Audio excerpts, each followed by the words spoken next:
Welcome to SBU 67D Principles of Management 1.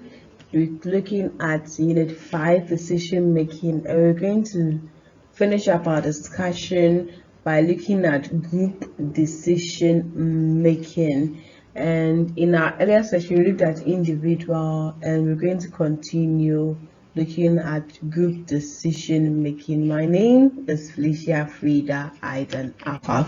By the end of the session, you should be able to draw a comparison between the effectiveness of individual versus group decision making and explain at least two techniques for stimulating group creativity as well.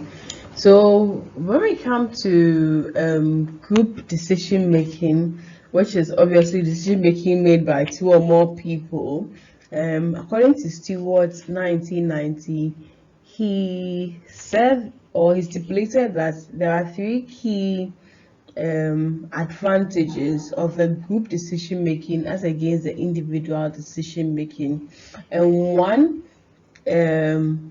of such is that there's more expertise when it comes to the group as compared to individual. So you realize that even our proverb says two good heads is better than what one head. Two or more heads are always better than just a head. And so you realize that there's more expertise and perspective when it comes to what the group. They're also saying that with 5 or more members, groups are usually superior to individual decision making as majority votes and leader decision. At the end of the day, if you are doing anything and majority are saying yes and just one or two people are saying no, you realize that majority is always going to what oversede or supersede the minority. And so group decision making is also strong when it comes to what superiority, when it comes to decision making as well. And then groups are more effective than individuals when it comes to what non-programmed decisions. And we said that non-programmed decisions are those ones that what we do not have much information about. They are those ones that are what unexpected, we didn't anticipate them, and these are the ones which are usually very complex. And so because of their complex nature, when you are dealing with non-programmed decisions, then you should be looking out for what group decision making, so you can benefit from the various expertise and the various opinions to make what a solid agreement to the solution to give to it. But when it's program decisions and things, an individual could do that one, so the manager alone could do that one. But when it comes to the non-programmed, group decision making is the best for working with them. However, there were some stipulations by Stewart when it comes to groups comparison as against what individuals. One is that groups are probably better when it comes to certain objectives because of their knowledge pool, because two or more good heads always will give you better results. And then individual efforts are required when it comes to what identifying the alternatives to obtain the broad search. So obviously, in as much as we need to get alternatives, every individual can propose alternatives and all those ones like we do in brainstorming. And so individual efforts are also required when it comes into identifying alternatives and obtaining what a broader search. Now groups are better when it comes to what evaluating alternatives. So just like we do in brainstorming, where each individual or each member of the brainstorming team would say what they think can be done, where no one is criticized, and we pick up as many ideas as possible. When we are done as a group, we need to then look at all the ideas collectively and then look at which one measure the cost and benefits and see which ones are more sound, which ones are not sound. then we sieve out and then pick the best or the good ones, and then later go on to what further analyze. So when it comes to groups, they are best when they are evaluating alternatives. Now, groups usually accept more risk than individuals when it comes into what selecting alternatives as well, because we all have different risk propensities and things, and that balance in there helps us really see the good, the bad, the ugly, and measure the cost and benefits. And at the end of the day, if we all accept it, majority, we all agree to go about this, and so when blame comes, we all share it. But then if it's just one person who is agreeing to take that risk and something happens, oh, you are, it is just your cup to bear. So that is one thing about groups versus individual as well. And when it comes to implementation rests on the individual manager, because someone has to be accountable for it. So yes, we've decided as a group, but there's a lead, and at the end of the day, the manager is the one going to finalize whether he's going to go with it or not go with it. And you have to make sure that you really ensure that the implementation plan for the solution is really done properly and on the ground for it to be able to work. So the manager has to ensure that implementation really takes place with the decision that has been taken. Now, some of the disadvantages of group decision making is that it requires a lot of time.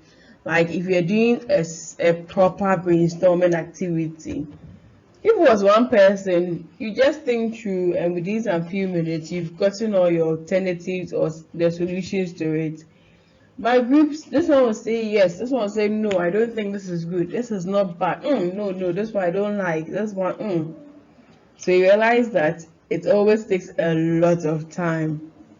There's also pressure of dominant personalities. There are some people who are very, should I say, loud, opinionated, and there are some people who are a bit more calm, reserved, quiet. And so when it comes to group decision making, if you don't take care, some few loud mouth or very loud people in there or very opinionated people in there will take charge of the whole process, and then it won't be so effective, or it will be just what they are saying and the rest will just be there watching or observing them.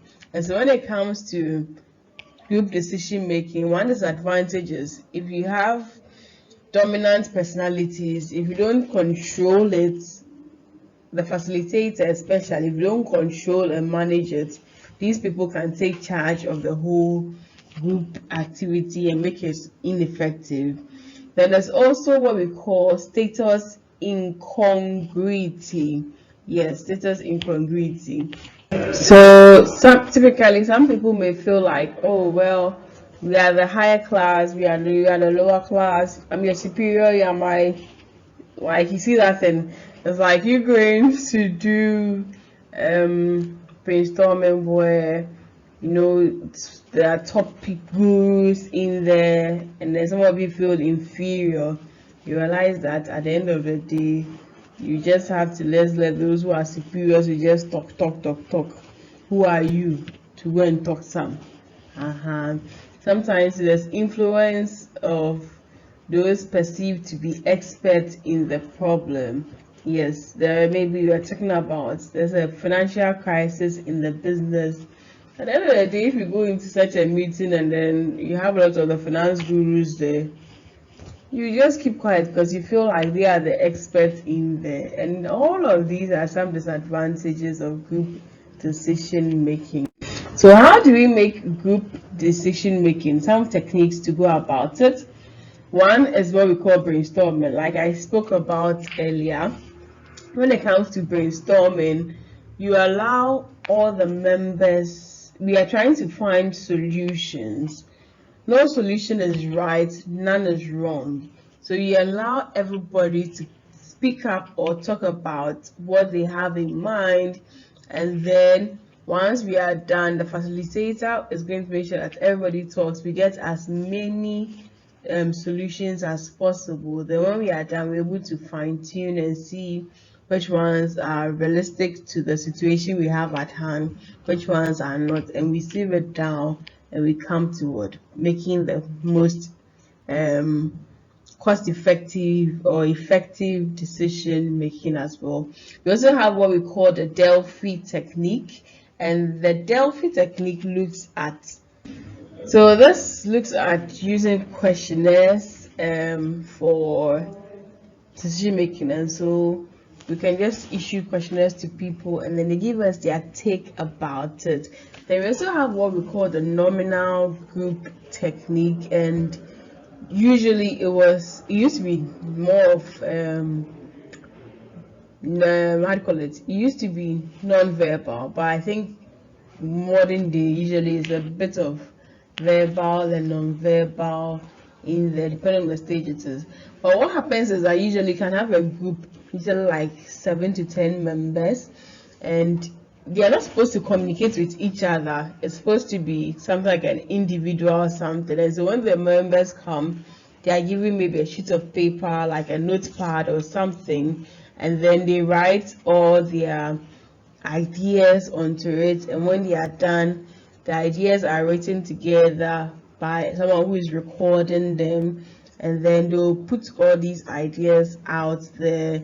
Then like the participants in there, they would review the ideas which is there, then they'll vote, and then when they vote, they'll be able to rank all the alternatives or like the various votes that came, and they'll find out which one is getting the most votes, which is not getting the most. It's like when you get judges on a, let's say, Talented Kids or any program, the judges all have their score sheets, and they would all the talents and things that come up, realize that they tend to score. When they are done, someone who's going to then look at all of the scores that they've all given and then compile and then say that, oh, this is what is taking the most, let's go with this one, or let's not go with this one. So that is how the nominal also works in there as well. So these are some techniques of dealing or going about group creativity or going about group decision making. You can do the brainstorming, allow people say as many things that are coming to mind. None is right, none is wrong. Don't criticize, don't chastise anybody. You have the Delphi technique where we can use questionnaires to also go about this. We have the nominal group technique to where we're not talking much. We can give them some paper or something. They should just write the ideas and things. You put it together, and we can also vote on it. No communication between each of us. Yes. So these are some ways of going about it as well. So in this session, we've looked at group decision making versus individual decision making, and we made mention that when it comes to group decision making, it's great for non-programmed decisions as well. Thank you very much.